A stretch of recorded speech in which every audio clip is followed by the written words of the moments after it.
Henrique é fundador da Live SEO, uma agência especializada em SEO que atende e já atendeu e-commerce no Brasil, na Espanha, Estados Unidos, Israel, Paraguai e Polônia. Nem preciso dizer que o nosso próximo palestrante entende bastante do assunto. Desenvolvendo SEO técnico e de conteúdo com foco em resultados orgânicos para parceiros, ele é peça fundamental para a sua empresa ter envolvimento com mais de 400 projetos de SEO. Ele já é um velho conhecido nosso, escreve diversos artigos. Para quem ainda não viu nada, vai no E-Commerce Brasil, lá tem um monte de artigos dele muito legais. Seja muito bem-vindo, Lucas Maranhão, fundador da Live SEO. Uma salva de palmas, pessoal, por favor.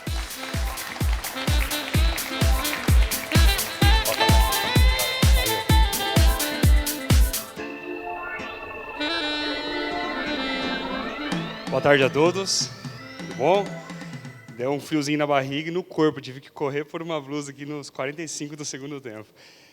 Mais que nada, eu quero pedir um favor, algo inusitado. Eu quero que todos vocês, temos aqui a Dani, tá, o Lucas, o Gil, o Vando, a Ana. Eu queria que vocês dessem uma salva de palmas para esse pessoal que está fazendo essa estrutura acontecer. Obrigado, E-Commerce Brasil. Bom, vamos lá. A gente vai começar hoje e vamos falar sobre SEO e transformação digital, né? Por que o SEO ele é essencial para a indústria? Só para confirmar aqui, vamos fazer um favor. Pessoal, eu peço desculpas, mas consegue reduzir um pouco? Obrigado. Consegue mostrar para mim aqui quem já é da indústria e já tem um e-commerce ou está caminhando com e-commerce? Perfeito. Agora, levanta a mão para mim quem ainda não tem o e-commerce e está nesse processo de construção. Boa.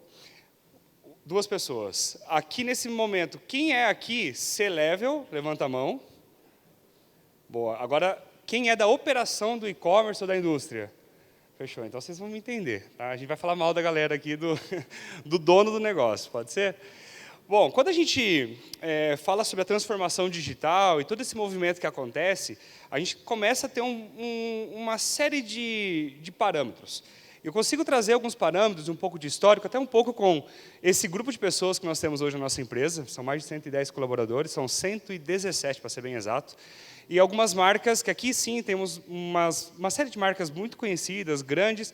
Eu me orgulho das grandes e também me orgulho das marcas pequenas que nos fizeram crescer, nos deram essa estabilidade, a estrutura, para nos tornarmos uma agência de SEO referência no Brasil. Quando eu falo essas marcas, o principal objetivo é que, se vocês pararem para olhar, eu não vou citar de maneira individual, uma série delas aqui trabalha com o processo de digitalização. Então, o que eu trago para vocês aqui não é um case específico, mas sim um pouco daquilo que as dificuldades que eles tiveram, quais foram algumas dores que eles passaram, e principalmente naquilo que tangibiliza o SEO e que eu posso tentar transmitir para vocês. Essa é a minha intenção aqui, esse é o propósito, tá? Tentar mostrar como foi esse processo e por que ele é importante. Transformação digital. E eu gosto muito de bater nesses 3 pontos, porque a transformação digital ela vai acontecer quando se fala de SEO e vai acontecer em diferentes movimentos. 3 pontos: tecnologia, gestão e cultura. Podem repetir comigo? Tecnologia. Ok, se vocês entenderem esses 3 pontos, vai ficar muito mais fácil o próximo passo. Por quê? Durante a pandemia, nós tivemos no ano de 2020 uma série de, carinhosamente chamando, voos de galinha, né, que era uma série de todo mundo precisava vender online, correto ou não? Não tinha solução, tinha que vender online, tinha que correr. E naquele movimento, algumas empresas que tinham orçamento, budget, conseguia fazer um rápido investimento, fazer aquela transformação digital, contratar a melhor plataforma, criar uma estrutura. E eles falavam, caramba, mas eu não estou vendendo. Eu falei, cara, realmente, tem você, tem mais outras milhões de empresas que vieram disputar esse mesmo canal. E aquilo que era um oceano azul se transformou num oceano vermelho. Está todo mundo ali lutando para sobreviver. Quando eu puxo para vocês, eu volto aqui no slide anterior, quando a gente fala de tecnologia, de gestão e de cultura, nesse movimento aqui, a gente vê o seguinte: o que foi que não deu certo? Eu colocaria aqui, primeiro reflexo da transformação que eu encontrei em alguns clientes. Os coordenadores de marketing, a galera da operação, eles estão ali muito mais, acabam pensando no dono da marca, no dono da empresa, aquilo que ele quer, como que quer que aconteça, do que realmente aquilo que o Google espera e o seu potencial usuário, aquele usuário que vai vir através do Google realizar o seu processo. Partindo desse princípio, a gente começa já a entender algumas dificuldades, porque nesse movimento eu ia falar com coordenadores de diferentes marcas. Para vocês terem uma noção, e com nada de prepotência, pelo contrário, a gente atende desde Bovespa, Via Varejo, Havaianas, Pentes, uma série de marcas muito grandes. E a gente tem essa experiência. Quando a gente fala com eles, é assim, cara, eu tenho certeza que se a gente fizesse essa alteração, seria a melhor coisa. Mas o dono do produto, o CEO, o meu coordenador, o meu diretor, ele não quer que isso aconteça. Ele quer que seja de outra forma porque foi vislumbrado, teve uma visão de uma forma diferente. E aí eu puxo para vocês um processo que a gente tentou estruturar, deu no início, precisamos de ajuste, é aquele famoso MVP, né?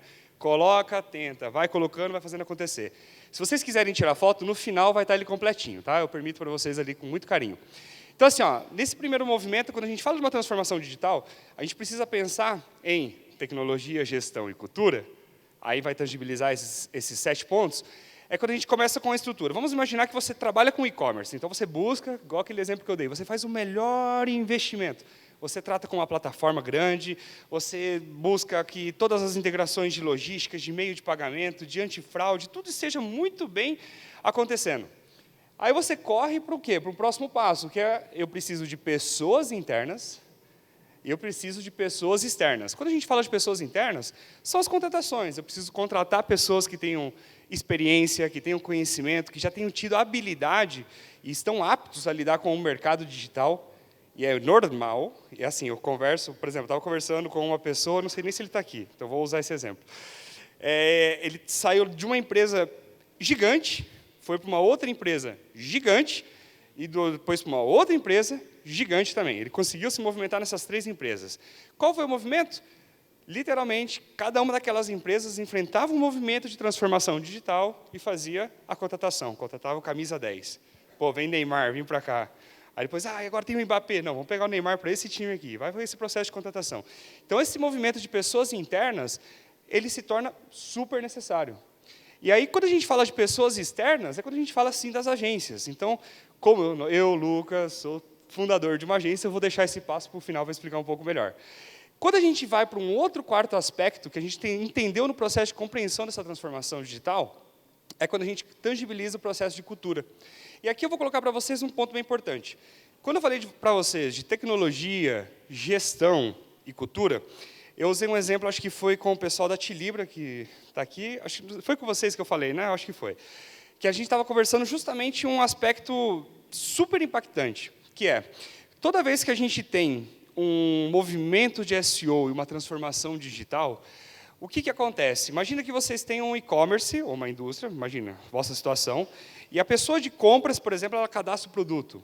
Ela simplesmente pega o produto, copia o conteúdo diretamente do fornecedor, se vocês não são a indústria, estão fazendo um processo de compra, cria-se um cadastro muito simples, muito básico, e esse mesmo conteúdo ele já é duplicado, ele já é plagiado. Então, isso já é negativo a nível de SEO. E aí, essa mesma pessoa passa para frente, quando ela vai até a pessoa interna ou até a pessoa externa, ela diz, precisamos aumentar o nosso SEO, precisamos reduzir os custos de ads e precisamos ampliar o tráfego orgânico. Nesse movimento, essas pessoas aqui elas não estão preparadas com a cultura da transformação digital e não estabelecem processos que não gerem retrabalho. E aí, quando a gente pula para o aspecto da tecnologia, a gente vai conseguindo perceber que a gente desenvolve o site mais bonito, aquele e-commerce que é uma maravilha, lindo, lindo, lindo, mas ele é péssimo de usabilidade. Para adicionar no carrinho é um transtorno. Para carregar uma página são 3 segundos. E aí que você passa na ferramenta de teste do Google, você manda para a sua agência de evolução e você fala, cara, o que eu faço? E naquele movimento ele fala, meu Deus do céu, vamos tentar otimizar o CSS, vamos otimizar o JavaScript, vamos trabalhar com HTML. E começa a fazer uma série de estruturas que, nesse movimento, essas pessoas externas vão alterar a tecnologia, mas as pessoas internas não entenderam ainda o processo da cultura. Quando a gente caminha para o 6º e o 7º passo, é quando a gente chega até o cliente e a gente se depara com o seguinte, é a visão do dono ou é a visão real do cliente? Por que eu conectei esses 2 passos? Porque nesse movimento, o SEO ele traz uma grande influência. Eu falo isso assim, se você já tem uma agência de SEO, fique com ela, só que vocês precisam entender isso aqui. Não é para me contratar, é para vocês entenderem isso daqui. Quando a gente tem esse movimento, que o SEO ele começa já desde o início, movimentar o processo da minha estrutura, eu criar um processo, uma cultura, uma gestão, as pessoas, internas e externas, trabalham continuamente, focando para que tudo aquilo que seja desenvolvido, já seja desenvolvido com alta qualidade, vocês estabelecem padrões, parâmetros. De uma forma bem simples, quem é da área de gestão, processos. Os processos eles têm parâmetros, têm padrões a serem seguidos. Quando a gente vai tentar entender, esse aqui é um número básico, eu acho que esses dados aqui são da Lister, o SEO está por trás de 35%, isso é uma média, tá? 35% do tráfego. A gente tem cliente com 85%, 90% do tráfego orgânico, porque são proibidos de fazer ads, trabalham com segmento que não pode ads. E aí a gente entra com... Tá, trabalham com armas. Na verdade, são airsoft, né? Então, embora seja só a palavra arma, mesmo que seja de uso recreativo, o ads não permite, o Google não permitia, acho que ainda não permite, né? Correto? Não permite? Alguém sabe? Até então não permitia. E nesse movimento, por não permitir o ads, não permitir o patrocinado, nem no Google e nem nas redes sociais, eles ficavam limitados na hora de... Pessoal, agora aqueceu. Vou ter que tirar aqui, peço desculpas. Vai indo, pessoal. Desculpa. Ô, Giovana, vai estragar a foto, né, que você estava tirando minha. Deixa eu provocar. Aí, assim, ó, dentro desse movimento que a gente tem aqui, que 35% em média representa, a gente começa a ter uma compreensão diferente e, muito provavelmente, você vai se atentar e vai falar assim, mas espera um pouquinho, o meu não funciona dessa forma, né? Quando a gente pega os principais canais de transformação digital, perdão, os principais e-commerces, as principais marcas que a gente está fazendo esse processo de transformação digital, a gente já conseguiu fazer que o SEO orgânico, nos primeiros 3 meses, ele atinja 10% de non-branded. O que é essa diferença? Todo mundo sabe? Branded, quando está buscando a marca, non-branded, quando não está buscando pela marca. Vamos dar um exemplo um pouquinho mais claro. Eu sou uma loja de calçados, sou da Nike. Então, a palavra-chave, calçados esportivos, é non-branded. Agora, se eu busco tênis de correr da Nike, eu estou buscando uma palavra-chave, branded, ok? Então, está relacionado. Esse processo, ele só acontece, um primeiro resultado orgânico, mesmo que seja aqui pequeno, esses 10%, quando lá na estrutura, na criação, no projeto de desenvolvimento do site, você começa com SEO.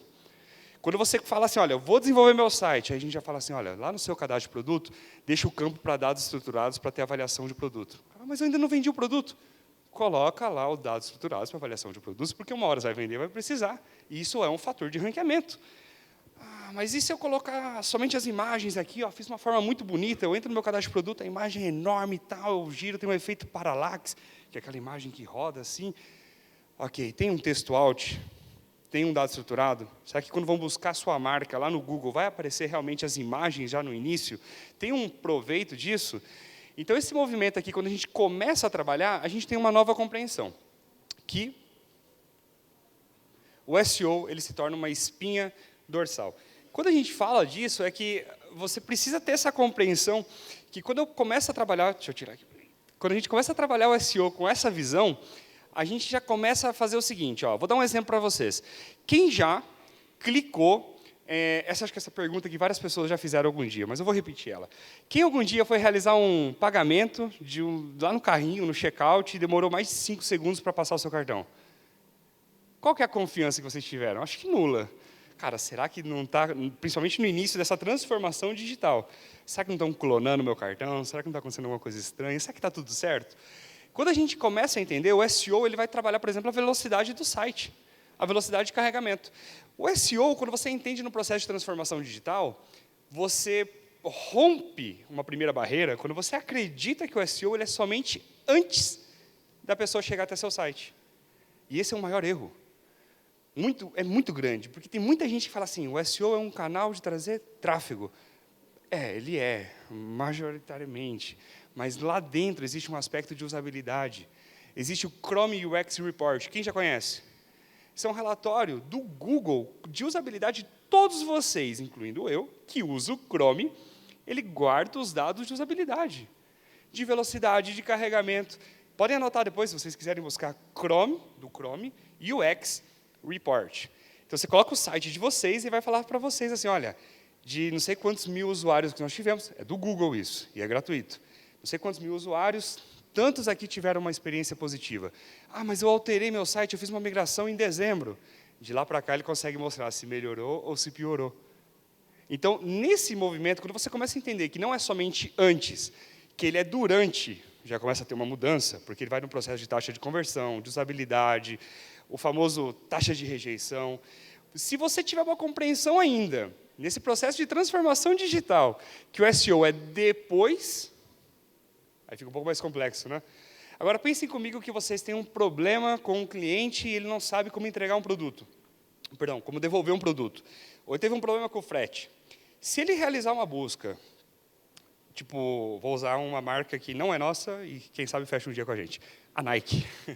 Imagina ali que pega a Nike e você fala assim, como fazer a devolução da Nike? De repente aparece o Reclame Aqui, o amigo de todos nós, né? Aí o Reclame Aqui, está lá assim, uma primeira reclamação e você já se torna inspirado, você fala, não, vou reclamar também. E você traz aquela reclamação. Todos nós estamos suscetíveis a isso. Aí entra o movimento do SEO como CX, como Customer Experience. Então, no processo de transformação digital, a gente começa a entender que o SEO ele é antes, ele é durante e ele é depois. Vou dar um exemplo para vocês. Rapidamente, se vocês quiserem anotar essas duas marcas, acho que vocês não vão esquecer, façam uma busca comparando Brastemp e Electrolux com esses tipos de problema. E vocês fazem assim, olha, problema na lavadora da Brastemp, problema na lavadora da Electrolux. Ou é Consul? Acho que é Consul. Se vocês pegarem os dois exemplos, rapidamente, vocês vão ver uma página de SEO estruturada para a Brastemp, dizendo, se você teve um problema, você precisa fazer isso daqui, você clica aqui, esse aqui é o nosso chat, clica aqui para conversar com a gente, vamos resolver, o processo de devolução funciona assim, assim, assim. Ficou alguma dúvida? Conversa com o nosso chat. Enquanto no outro, era já reclame aqui. Então, já começou um processo que você limita, se torna muito mais caro um retrabalho, um processo de devolução e etc., enquanto a gente começa a trabalhar. Então, o SEO, no movimento de transformação digital, ele se torna uma espinha dorsal, né? Uma coluna, uma vértebra. Outro exemplo é, se a gente tem, eu vou usar esse exemplo porque ele é clássico, se a gente tem dentro do Ads, né, vamos dar um exemplo rapidão, eu pago R$4 no lance, no bid, de uma palavra-chave. Essa mesma palavra-chave, se eu tiver um concorrente e estiver disputando ela, mas ele tiver um site, isso é regra, tá? Isso é a patente do Ads. Se esse mesmo site tiver um conteúdo melhor, guardem isso, é técnica de SEO, conteúdo melhor, titles e descriptions adequada, usabilidade das imagens, velocidade do site muito mais rápido, o lance desse seu concorrente pode ser R$3,50. Não precisa ser R$4. Ele vai estar na frente de vocês. Então, de uma forma bem rápida e simples, você começa a ganhar em outros canais com o SEO. Então, nesse movimento, antes de você fazer uma campanha publicitária, vale a pena você entender até mesmo se aquilo que você está realizando está otimizado. Eu quero vender a palavra-chave televisão. Tem uma aqui, né? Aqui não, aqui, uma televisão. Quero vender a palavra-chave televisão. Aí você chega na categoria de televisão, está ruim, está sem texto, está sem title, está sem description, está sem imagens, está sem nenhum backlink, está sem nenhuma estrutura. Então, automaticamente, seus outros canais serão afetados. E aí a gente caminha, porque dentro desse aspecto aqui, são 3 pilares básicos do SEO. Isso aqui é uma teoria nossa, a teoria da Live SEO. Obviamente que a comunidade de SEO ela tem um reflexo em cima disso, algumas coisas vão mudar, uma ou outra vai dizer que é reputação digital, enfim, de uma forma bem rápida e direta, o SEO para nós eles são 3 pilares. Eu tenho off-page, aquilo que está fora do meu site, a autoridade, essa ordem dos fatores aqui não muda o resultado, tá bom? Somente para poder construir com vocês. O off-page é tudo aquilo que está fora do meu site, a minha reputação, a minha autoridade, aquilo como estou sendo trabalhado, é como estou sendo visto pelo mercado. A parte de on-page é tudo aquilo que está dentro do meu site, tudo aquilo que eu consigo alterar, então aquela minha tecnologia, a minha gestão, os processos, a cultura de SEO sendo colocada dentro de todos os processos da minha transformação digital. A usabilidade UX é a resposta do usuário para aquilo que você fez aqui, e se você trabalha esse UX, UI, todo o movimento, deixar realmente o seu usuário feliz, satisfeito, você começa, então, a ter um outro pilar, porque esses aqui são os 3 pilares do SEO. Isso aqui te dá uma sustentação, te dá uma espinha dorsal, como a gente disse antes, para que todas as outras campanhas publicitárias fluam de uma maneira adequada. Nós tivemos um case que chega a ser até quase que inacreditável. Em 2018, a gente tinha acabado de chegar no Brasil, estabelecendo aqui a agência, e aí a gente chegou, pegou um cliente, uma livraria, se vocês entrarem no nosso site vai saber qual que é, uma livraria que vende especificamente livros cristãos. Já tinha um bom reflexo do segmento e tudo mais. Quando a gente pegou o site, eles tinham um tráfego de redes sociais enorme, mas enorme, assim, tipo absurdo, como... vou dar um exemplo simbólico, tá? Como 30%, mais ou menos, era de redes sociais. Só que ele tinha uma conversão que girava ali na média de R$1 milhão de venda por mês. Ao chegar dentro do site, a gente percebeu que não tinha o HTTPS. Em 2018, pode parecer tão estranho, né? Hoje já é quase que incomum, mas se vocês lembrarem, há 5 anos atrás, havia ainda esses sites, sem HTTPS. E aí, a gente fez de uma forma muito rápida. Fui fazendo uma série de testes de usabilidade, já tínhamos trabalhado a parte de off-page, de on-page. Quando a gente chegou na parte de UX, dentro das redes sociais, quando ele ia do Facebook e clicava dentro de um link, vocês sabem que o Facebook, o Instagram, eles têm um navegador próprio, correto? O Facebook bloqueava. Falava assim, não dá. Daqui não dá para seguir. Compras, não dá para entrar, porque não tem segurança esse site. Ativamos HTTPS. Foi para praticamente 40% de vendas a mais das próprias redes sociais, somente com uma única alteração. E esse movimento é uma alteração de SEO, obviamente que não seria apenas de SEO, mas naquela época, quem se falava de HTTPS era o SEO, era a comunidade de SEO que estava falando, cara, tem que ter seu site seguro, senão o Google não quer. Os demais estavam dizendo, mas eu pago ads, não estou nem aí, vai chegar tráfego igual. Então, esses movimentos aqui, tão rápido, trazem uma construção. E aí, para poder trazer um movimento, a transformação acontece quando você entende que o digital ele não é um canal, e sim uma extensão. Quando você faz o reflexo da cultura, da tecnologia que você tem à disposição, das pessoas que tem ali, você entende que todo mundo se transforma. Você não olha apenas um único canal. E para usar um exemplo que eu acho que todo mundo vai conhecer, eu coloco para vocês aqui o diferencial do Ayrton Senna, para finalizar a nossa palestra. O Ayrton Senna, na época que ele corria, e aqui é o relato do Joseph, eu não sei como se pronuncia, Lebetter, que é o fisioterapeuta, o educador físico que cuidava do Ayrton Senna, ele contava que assim, o público comum de pilotos da Fórmula 1, eles tinham hábitos ruins. Tomar um uísque, fumar um charuto. Era uma posição, não era uma posição de atletas, era uma posição de competidores, ok? De pilotos. O Ayrton Senna foi o cara que inovou. Ele foi um cara que veio e causou uma transformação dentro da Fórmula 1. Se vocês assistirem o documentário da Netflix, vocês vão ver isso. O que ele começou a fazer? Academia, nutrição. Começou a focar, ele percebeu que todos aqueles corredores que tinham esses hábitos ruins, acho que são 34 voltas, né? São 34 laps. Quem gosta de Fórmula 1? 34? Isso, né? Então, assim, dessas 32 ou 34 voltas que haviam ali, chegava nas últimas 10 voltas, eles estavam cansados, eles não conseguiam usar mais o volante. E o Ayrton Senna viu isso como uma oportunidade. Falou, vamos transformar esse movimento. E não é à toa que depois disso ele fala ainda, um piloto não pode dar o melhor de si nas primeiras 4 ou 5 voltas e depois estragar tudo, jogando fora uma boa colocação. Falta de uma transformação. E aí, se a gente pega Schumacher e todos os demais, Lewis Hamilton, houve uma transformação nesse viés. Para nós, indústria, e-commerce, que estamos tentando digitalizar e constantemente lutando nesse oceano vermelho, deixo para vocês essa recomendação. A gente precisa ir além daquilo que outras pessoas fazem com hábitos ruins, não repetir e trabalhar isso como uma transformação digital. Ok? Pessoal, houve compreensão desse processo de transformação digital, daquilo que o SEO vai competindo. Eu posso dizer para vocês o seguinte, inclusive... Lucas. Agora foi, já ia contar outro case. Vamos lá. Olá, tudo bem? Eu sou Pamela, sou aqui de São Paulo mesmo, de uma indústria pequena, trabalha com investimento, enfim.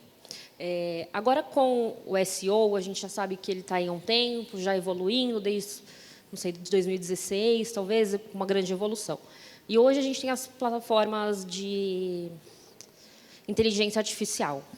E está fazendo uma alteração gradativa do SEO, que vai se transformar em outros tipos de palavras-chave, outros tipos de de otimização e transformação. E onde a gente está inserido nisso dentro do SEO?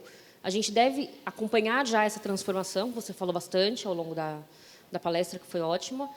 Até onde a gente deve iniciar o SEO, ou onde a gente deve iniciar algo voltado para essas inteligências artificiais responderem? Legal, obrigado, Pamela.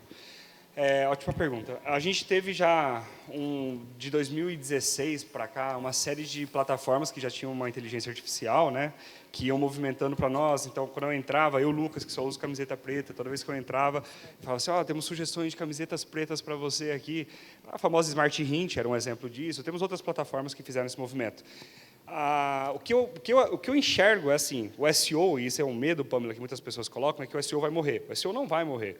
É como o Steve Jobs um dia falou, quem cria sempre vai criar, quem copia vai estar copiando. O ChatGPT copia. Né? Então, ele, para gerar aquelas informações, ele se alimenta de algum lugar.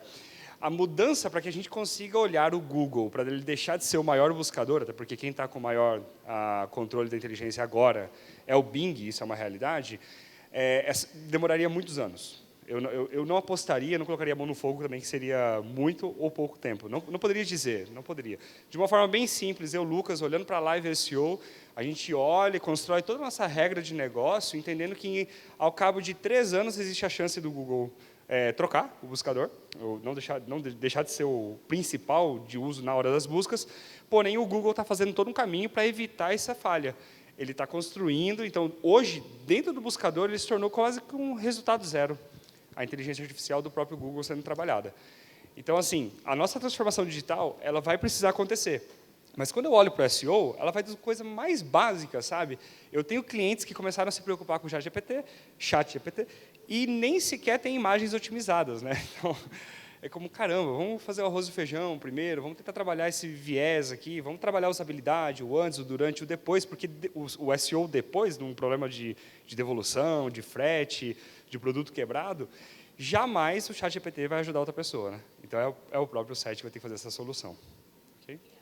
Fechou? Mais uma dúvida? Hoje é a guerra dos microfones, hein? Oi, agora está funcionando. Seguinte, quando a gente fala de SEO, né, existem várias ferramentas, né, que existem no mercado que prometem entregar as palavras-chave, etc., para que a gente capture dentro do concorrente. Né? Eu não acho isso uma boa prática, porque, lógico, são palavras generalizadas, é uma questão, mas não é legal você comprar a palavra do concorrente. Né? Não sei se, de repente, o Google olha isso de uma forma ruim, ou realmente não tem nada a ver, enfim. Bom, assim, quando a gente olha para nível de ads, que existe esse processo de compra de palavra-chave, existe uma série de regras que acho que eu não posso entrar assim, eu escorregaria um pouquinho, mas até onde eu entendo dentro da composição do anúncio, você não pode usar a palavra-chave que você comprou do seu concorrente, mas a palavra-chave você pode comprar. Quando a gente caminha para nível de SEO, não faz sentido você comprar, e sim você precisa vencer uma estratégia. Tá? Então, aí quando você perguntou antes sobre as ferramentas de SEO, né? As ferramentas de SEO ela é como um machado separado do lenhador e das suas madeiras, não faz nada sozinho. Então, eu preciso juntar o machado, o lenhador e a madeira e esquentar um fogo depois, quando eu tiver toda essa madeira cortada.